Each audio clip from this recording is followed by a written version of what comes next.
Dimanche prochain, premier tour des élections municipales. On s'attarde ce matin sur la bataille de Grenoble, première grande ville dirigée par un écologiste, et ce depuis 2014. Son nom, Éric Piolle, il est en tête dans les sondages, mais sa réélection n'est pas gagnée pour autant, car au pied des Alpes, c'est un peu tous contre Éric Piolle. Jean-Luc Bougeon.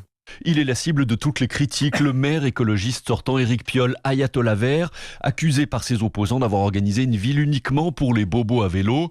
Pendant ce temps, les quartiers où la délinquance a explosé ont été abandonnés, accuse Olivier Noblecourt, troisième dans les sondages, avec sa liste de gauche Grenoble Nouvelle Ère. Le maire aujourd'hui fait l'objet d'un grand ressentiment des populations des quartiers populaires. Le club de foot de la Villeneuve, son siège a brûlé il y a 4 ans, il n'y a toujours pas eu de travaux. Il y a une sorte de mépris absolu aujourd'hui pour les acteurs des quartiers populaires. Il y a aujourd'hui une ville sous tension. Il y a une réalité du bilan d'Éric Piolle qui est un bilan d'échec. La reconquête des quartiers et l'insécurité, c'est aussi l'angle d'attaque d'Alain Carignon, le candidat LR, deuxième dans les sondages, qui se verrait bien redevenir le maire d'une ville qu'il a déjà dirigée entre 83 et 95, malgré sa condamnation pour corruption et ses 4 ans de prison que ses adversaires ne cessent de lui renvoyer à la figure. Ce passé existe, la condamnation existe, je les assume en toute transparence, mais en ayant tiré les conséquences bien sûr des fautes, nous devons préparer l'avenir de Grenoble. À 71 ans, Carignon affirme qu'il a changé, mais ses adversaires ironisent sur son logiciel qui serait lui, toujours celui des années 80. Grenoble, Jean-Luc Bougeon.